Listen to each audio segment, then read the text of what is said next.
Welcome everybody.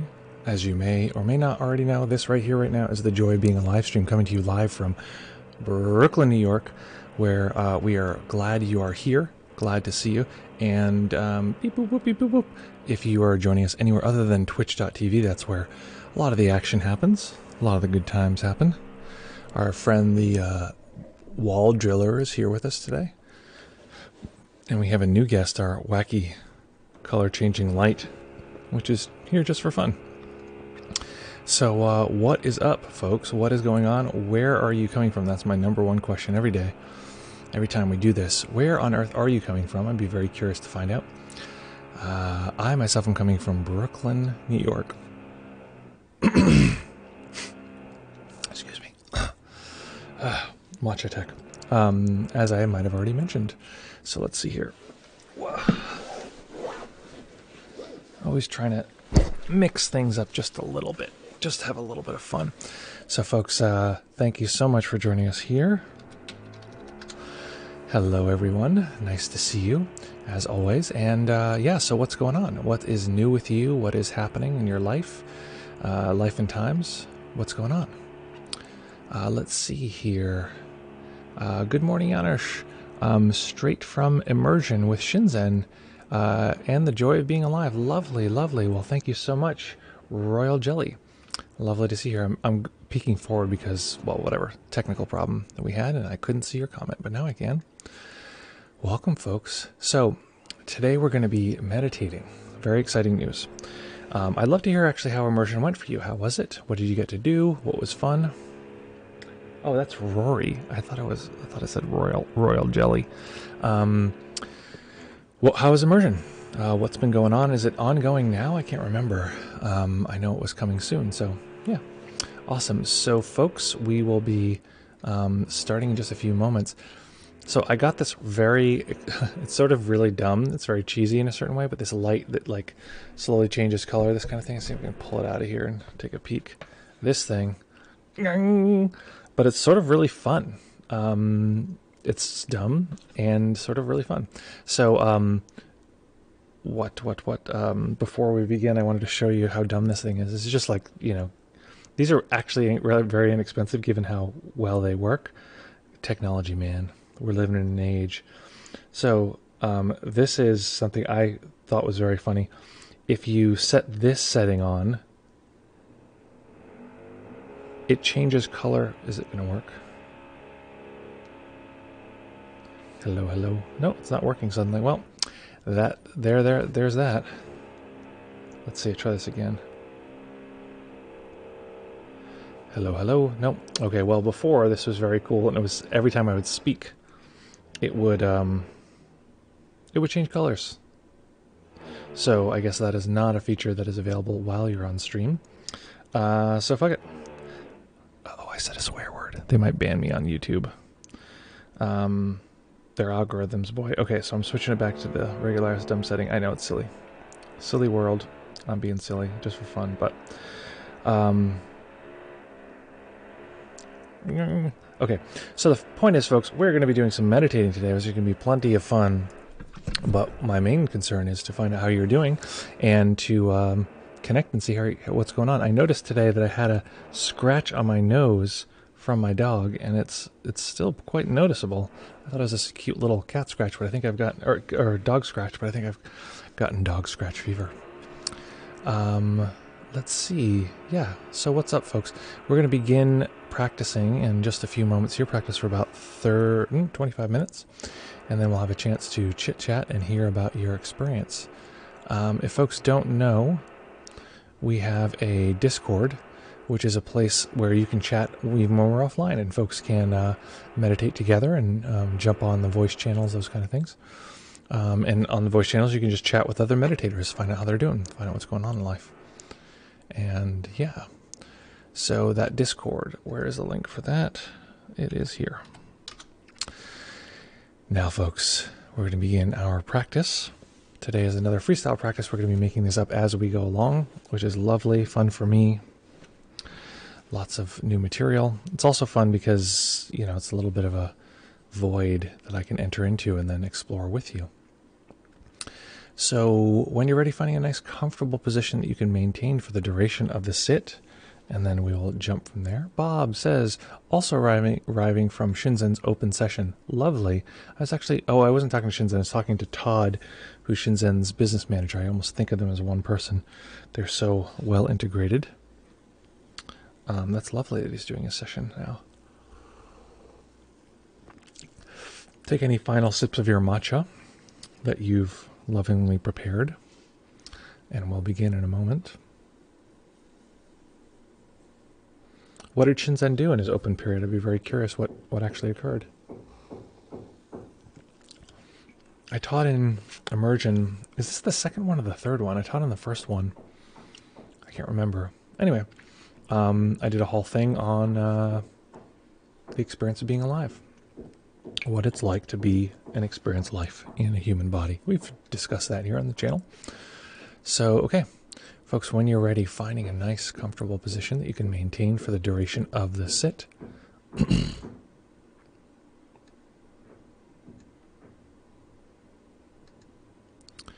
And when you are ready, I'll wait for you. I can tell you're still adjusting. It's not that I'm making a mark on my bell striker here, which is exactly where I think it makes the best bell resonant sound. That's not the reason I'm pausing. This exact line is where I've had the best luck with sound on the bell striker, I'll tell you. Meditation teachers think about these kind of things, so you don't have to. Because, of course, I have to. Okay, folks, finding that nice comfortable position that you can maintain for the duration of the sit.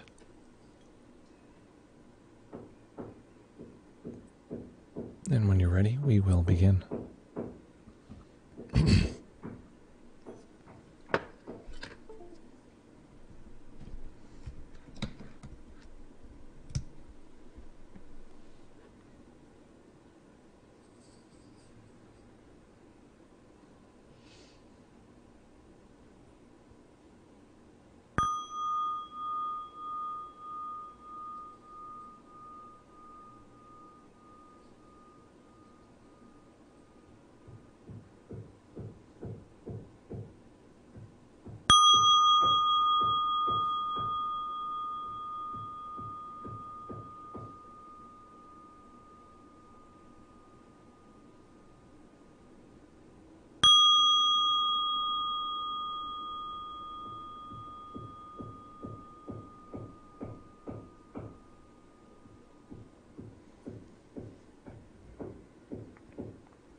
Beginning by taking a few comfortable deep breaths and feeling the body rise and fall.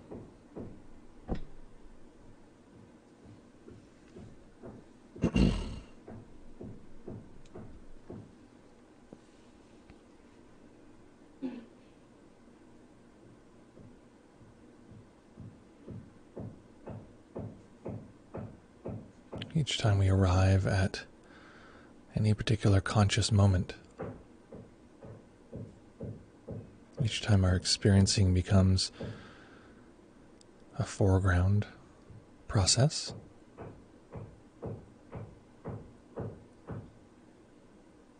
we arrive with the momentum of previous moments.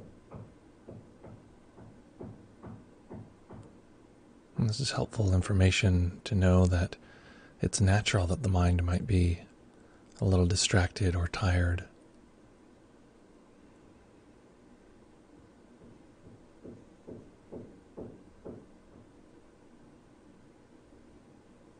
And so we can make a brief assessment of what kind of mind we're arriving to this practice with by simply observing some sensory experience.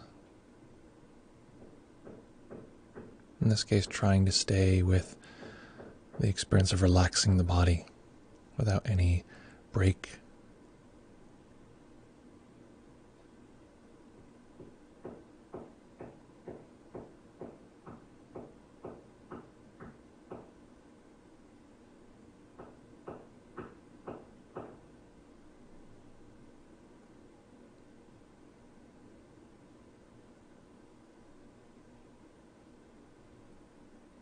Noticing at this point the level of wakefulness or restfulness in the body and mind. If the mind is overly wakeful, we'll notice that distractions will come quickly. Our senses will seem overly emphatic or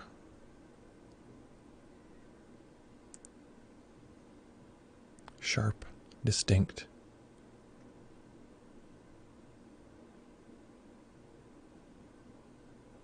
Or if the mind is overly restful, our senses might seem dull, foggy,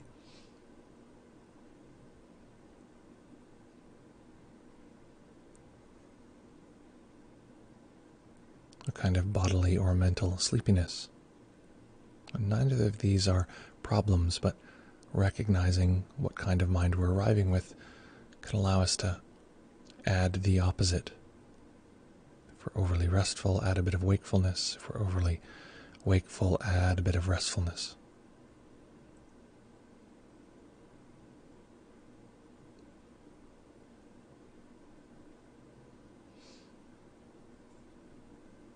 And we'll begin by breathing in such a way that finds this balance.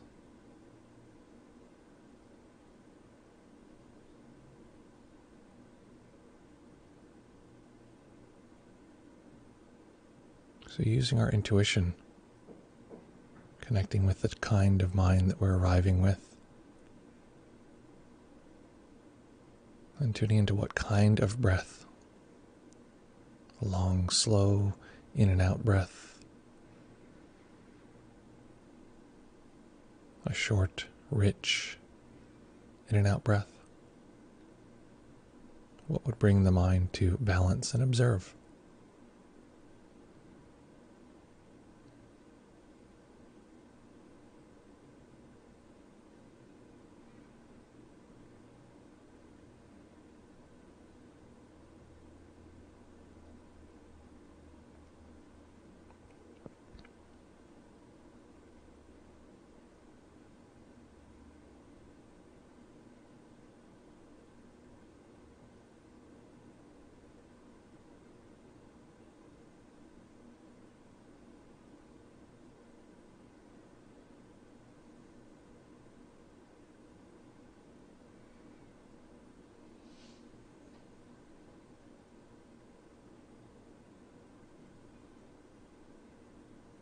If we find that we become distracted or drift away, noticing, was this drifting caused by a kind of sleepiness, fogginess, or a kind of agitation?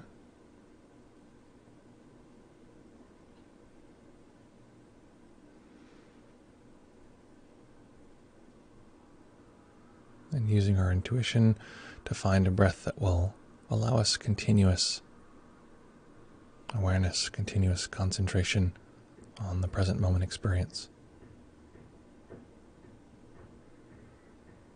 Not too much effort, not too little effort.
Just taking a few moments to stabilize our experience.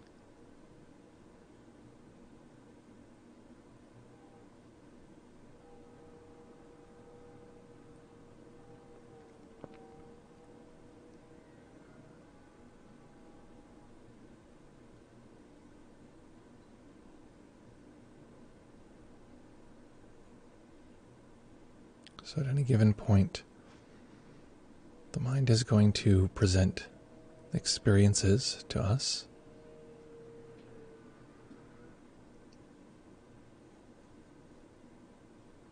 And with that experience, it'll tend to come along with a bit of a reading, an interpretation.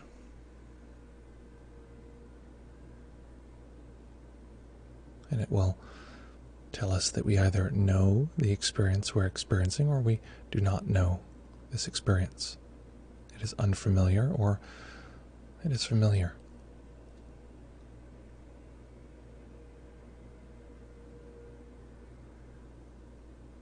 So we're going to begin by tracking what level of familiar to unfamiliar we're experiencing this current moment from.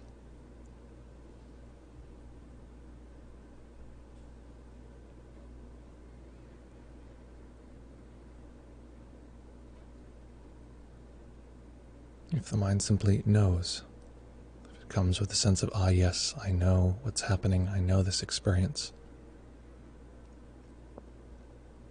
we can call that a 5 out of 5. This experience isn't known.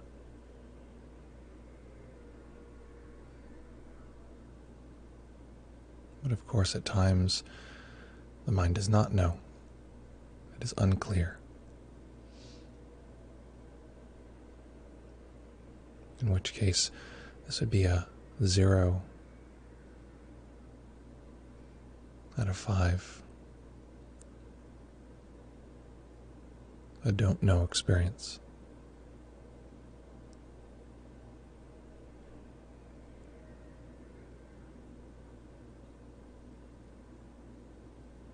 So, letting go of any other technique, we're simply going to be using a number system to label the degree to which the mind is experiencing knowing or don't know. Labeling it from 0 to 5. 0 being utter confusion. 5 being complete, total confidence.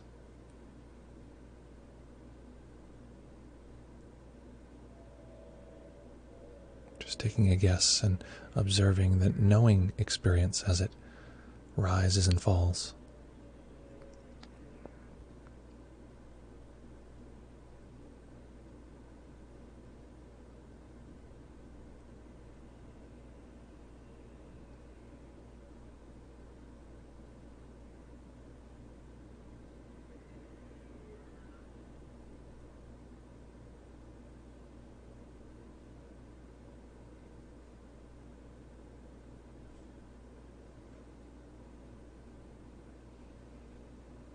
Not overthinking it, and also recognizing that sometimes we just don't know how much we know at any given point, and to recognize this as closer to a 0, closer to not knowing.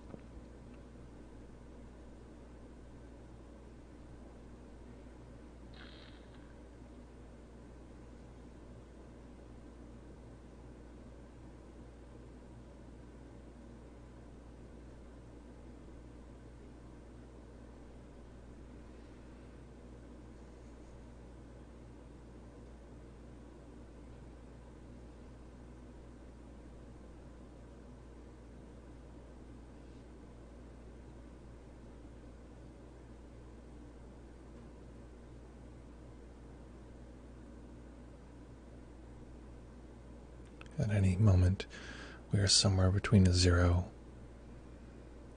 and a 5, fully not knowing and fully knowing in complete confidence.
Recognizing that often the body-mind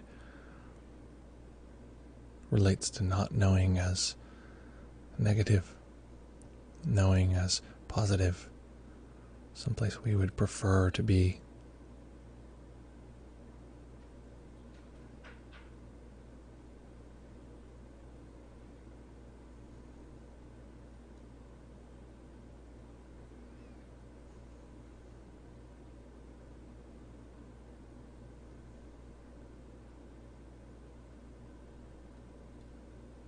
And we can check in how the mind is reading this experience. Does it tend to push away not knowing, assuming not knowing is bad?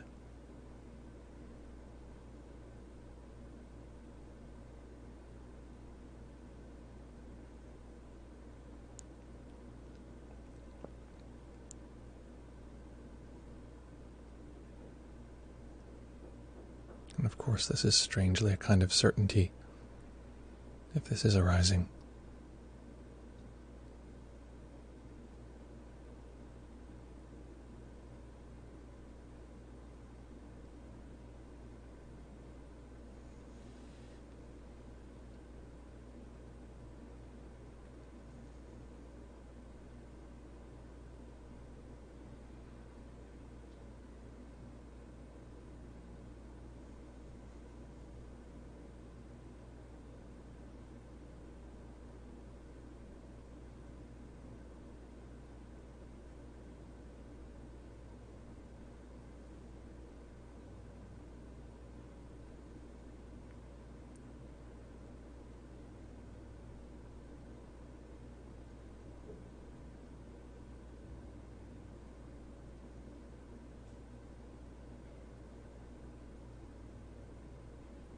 Often, the body-mind will crave something that is not present, some future action or experience.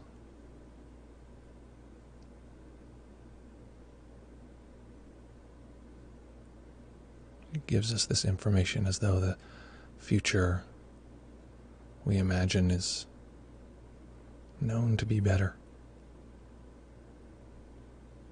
And whatever's happening now, we experience ambivalence around, unsure if it's safe or okay.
perhaps distraction arises, and the return from distraction often requires a moment of orientation.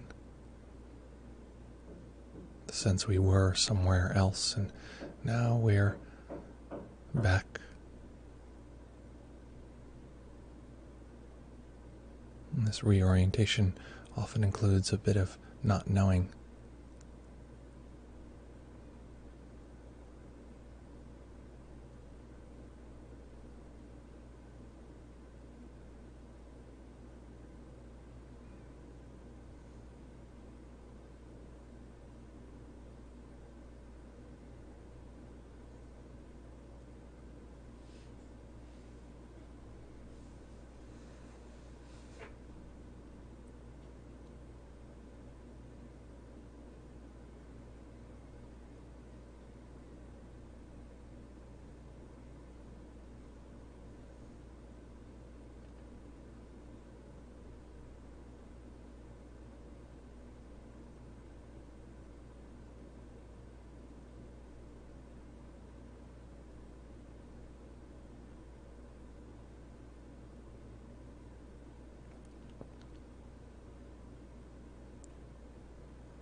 Now seeing if we can observe the experience of knowing or not knowing whatever number any particular moment brings us to, 0 through 5.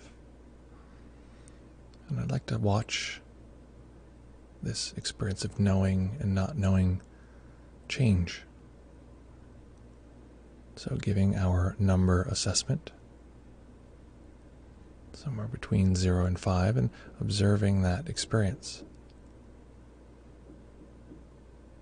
Noticing that it will morph, become potentially different levels of knowing or not knowing.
So we simply observe our level of knowing or not knowing. We put a kind of pin in that experience.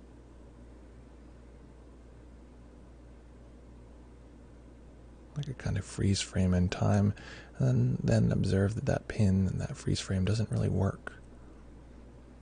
Doesn't really hold it in place.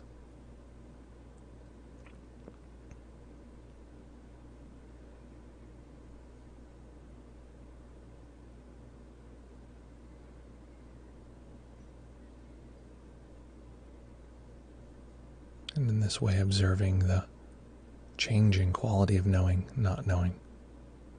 Watching the actual transition from one to the other.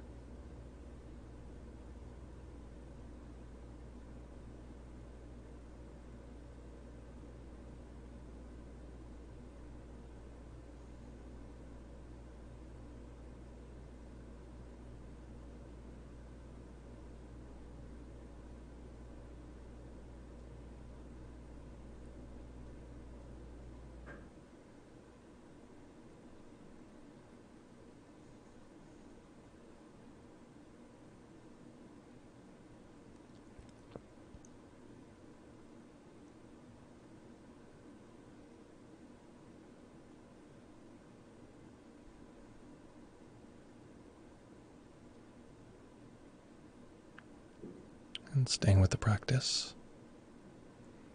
staying in stillness, allowing a tiny bit of light to enter the eyes, eventually allowing the eyes to rest on a single point as they fully open.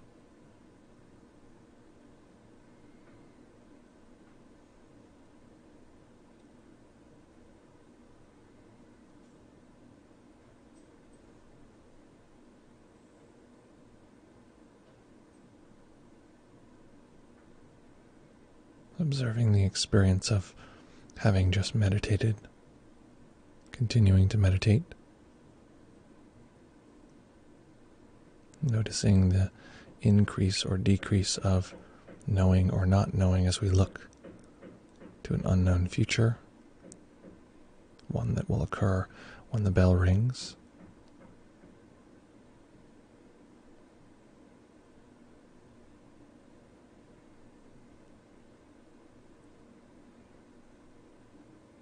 A kind of known and unknown past, the process we just engaged in.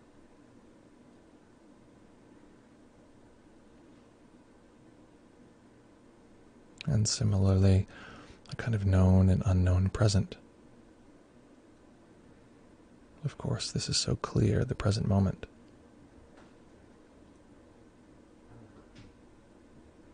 And yet the mind continues to work to know it over and over again,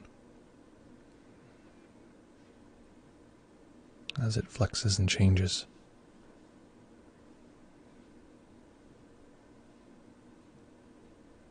Each experience, the future, past, present, all of these are built out of a mix, experientially, of knowing and not knowing.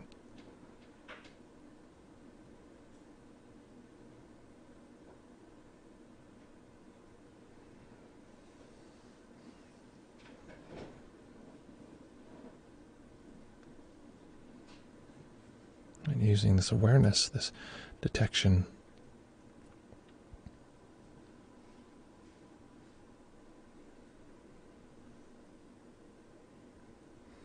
to allow this practice to come into every moment of our life.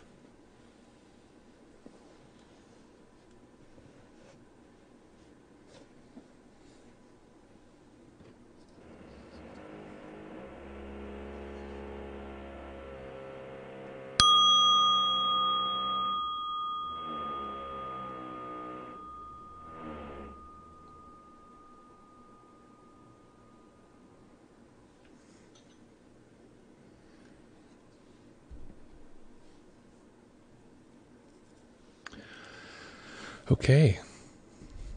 Boink, boink, like my little scratch. Okay, so what was that experience like? What happened and what are you like now?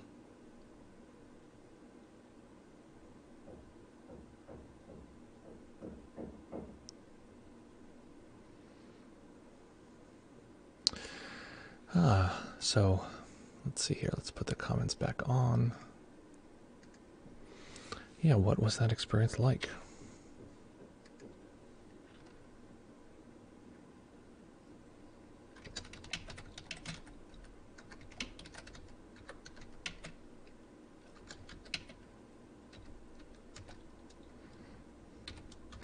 On a scale from 1 to 5, 0 to 5, what was that experience like?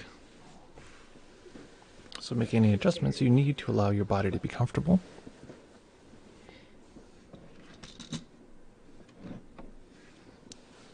Ooh. I'm going to have to go a little early today. Raquel is in the middle of a training, which means that we're in the same room, so there's a little conflict of chatter. So she can't talk when I'm talking or doing for this whole stream. But she's in a training and she needs to interact, so take any questions real quick. And I'll actually open up Zoom for a moment. Not to rush anybody, but this is how you can connect with us via Zoom. And I wonder, okay, so we're trying a new link now. This is a slightly different link than we usually use. And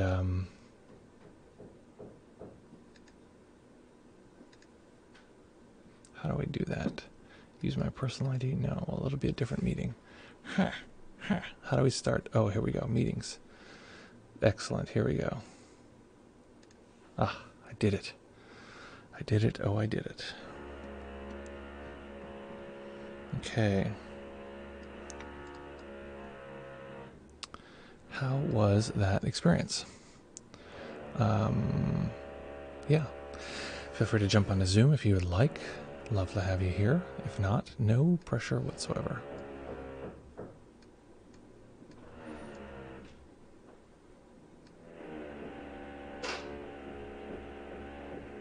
Oh, we have someone waiting to jump in here. Okay. 2 participants. Welcome. Oh, Monica. Hello. Okay. I can't hear you right now, Monica. It says your sound is started. Oh, there you go. You are now visible and audible. You're visible and audible. Yeah, it's good to mute the live stream and just do Zoom only. Let's see here. Okay. I'm going to make an adjustment here so you're visible to all humans involved.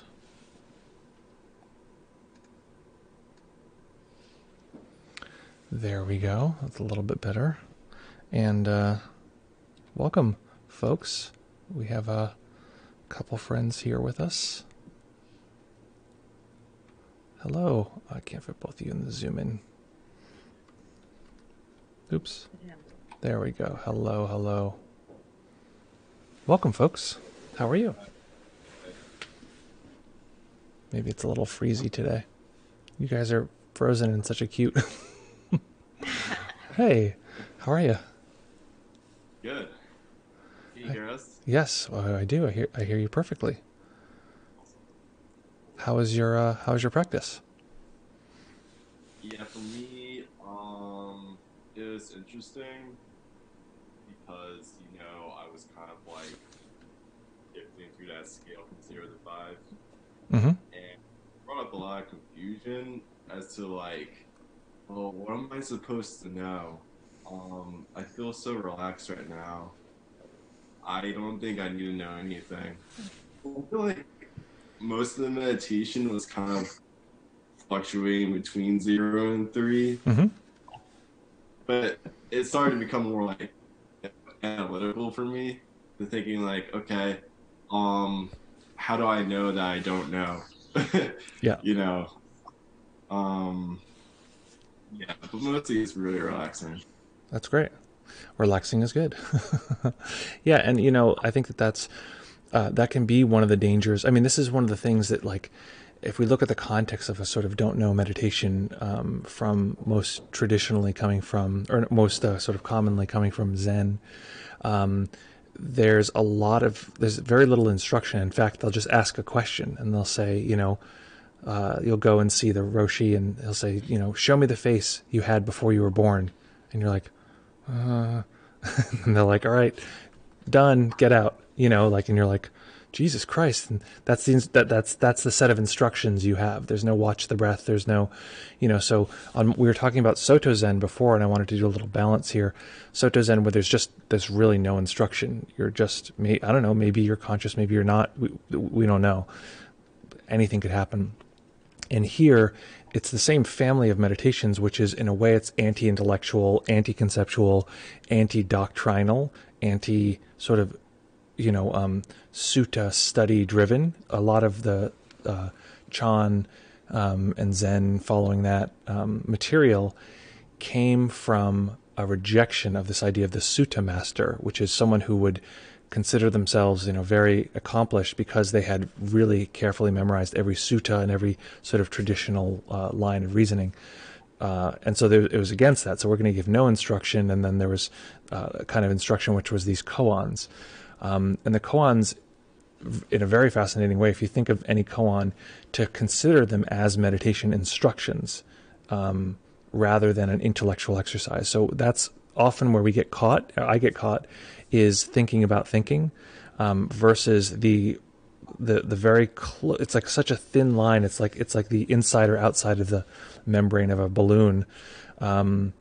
It's so there's such a thin difference. But on one side, it's the experience of knowing or not knowing. On the other side, it's this sort of thinking about what does knowing even mean? What does it mean to not know? So in the experience that you had where you were like, okay, the mind is sort of intellectualizing, what does it mean to know or not know? Within that, there's going to be some degree of either known experience or not known, just to present it to the system. As we experience something, the system will present it as pleasant, unpleasant, or neutral. That's kind of a common reading the system can do. Another way it'll read things is known or unknown. And often the mind is very sure of itself, and it says, yeah, okay, this is this is a cell phone. This is black in color. Like, sure, I know that. And we can also approach the same thing from any perceptual vantage point and say, okay, is it that? Is it not? Forget the cell phone, which is a concept, but is this black in color? Is that what that is? Are we actually seeing something? Am I sure about that? And the mind can hold the same data just in the form of a question, and it just fluctuates. So I don't know if that's clarifying at all, but that's a little background. Yeah, it's interesting. I kind of had a thought like, is there such a thing as a goal to abide in this not knowing mind? It just seems like we're talking about emptiness, you know? Say it one more time. Is there a goal? Is there like a goal to abide in this? Well, I guess not abiding, but I assume the don't know mind is closer to realizing emptiness. Yeah. Well, I think that a lot of our difficulty comes from not knowing. A lot of the sort of human drive is to know. This is, where the mind that wants to find an answer, and you've had the experience of meditation where you're sitting and you're like, oh, but I just want to open that email. I remember there's this thing, or I just want to know what this is, or the mind gobbles. It's like, oh, I want to know, with this sense that if it knows, it can finally rest. And there's something very similar, which is like the doing mind. If I can just do this thing, this one thing, then I can finally rest. Again, those might not be conscious thoughts, but the system tends to give us that data. So don't know mind you can cultivate abiding in that. And that was sort of, I don't want to say my first meditation, but it was pretty early on when I was a teenager. That was like an ongoing thing, was to abide in don't know mind as much as possible, which was really interesting and delightful. And what it does is it sort of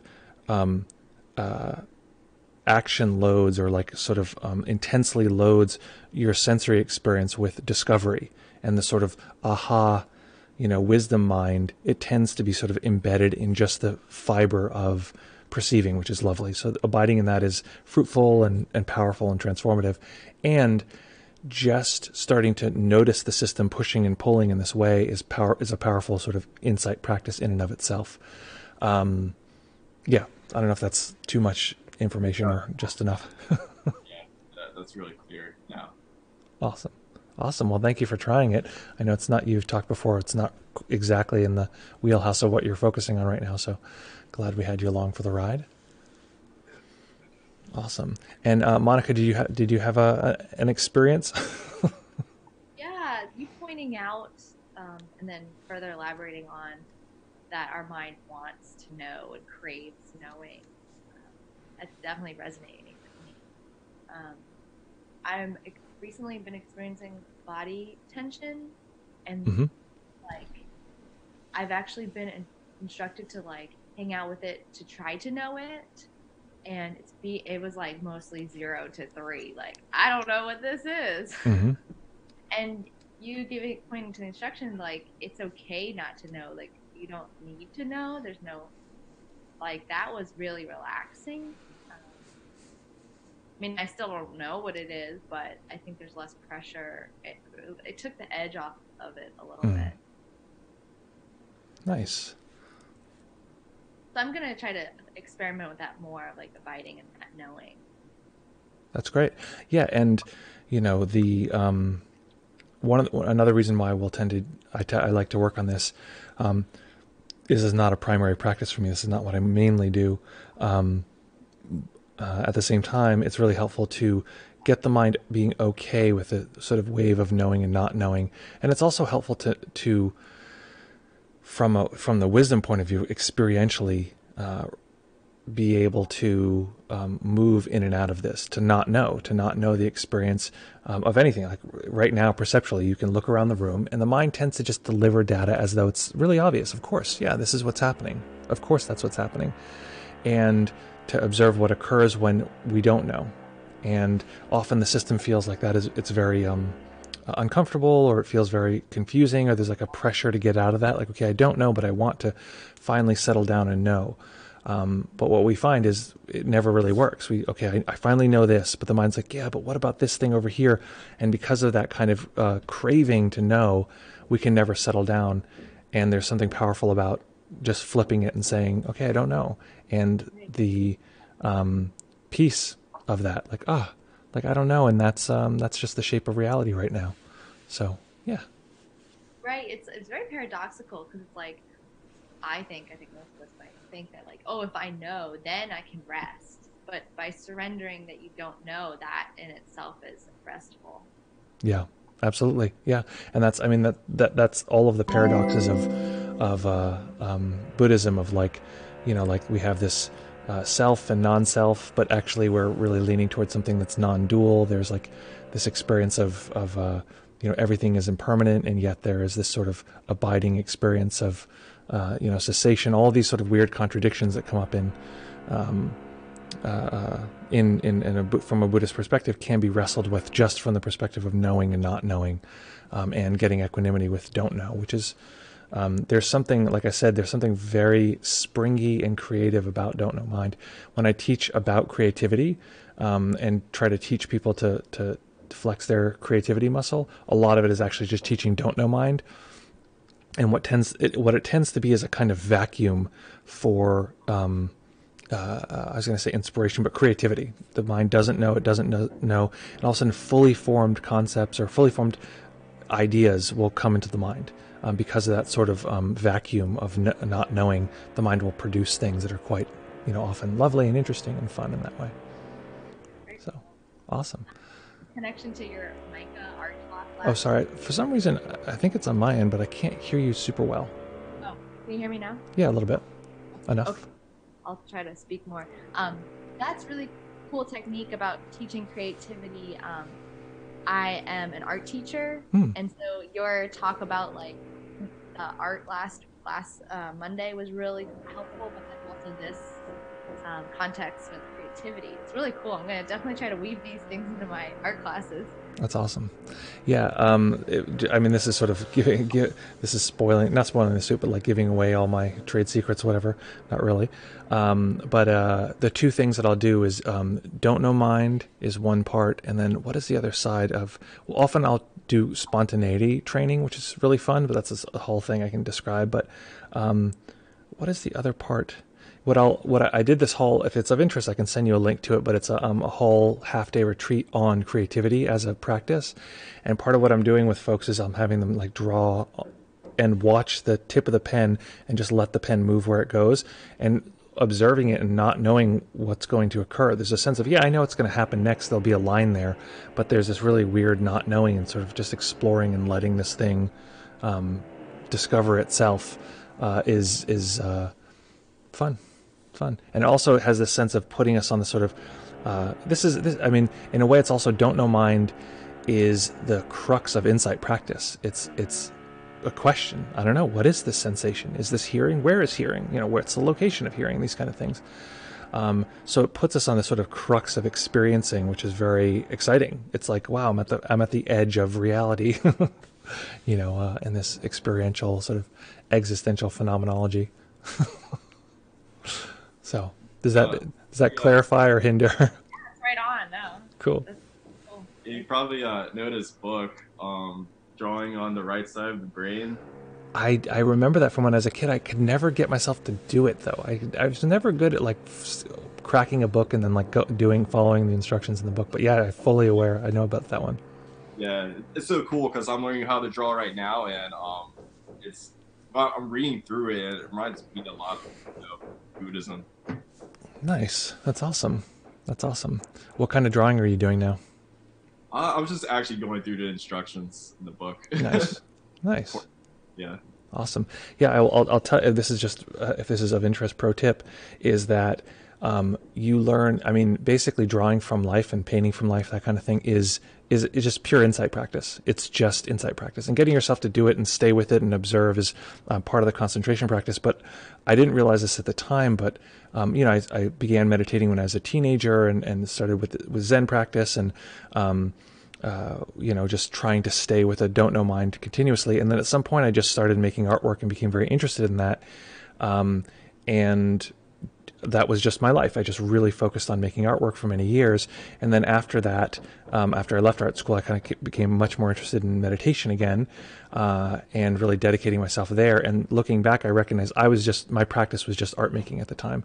So drawing from life is absolutely an insight practice. It is trying to figure out like what is the experience that's happening here. And if you want to, I don't know if this say kick it up a notch, but add a sort of layer, there is all of the difficulties that are arising, because it's emotionally challenging to like see something that's very clearly in front of you. The representation on the ocular representation is very stable and clear, and then you try to represent it with a line or something like that, and it's so weird and awkward. And for me, a lot of stuff arises, a lot of stuff around control and feeling like capable, or all this stuff arises. So to notice that as an emotional sensation in the body where that's occurring, that kind of thing, and also to notice what is joyful. Okay, doing this actually brings, this way of creating brings me joy over here, versus like this is the way I should do it over here, and it should be very X, Y, and Z, and I should always be, pushing myself to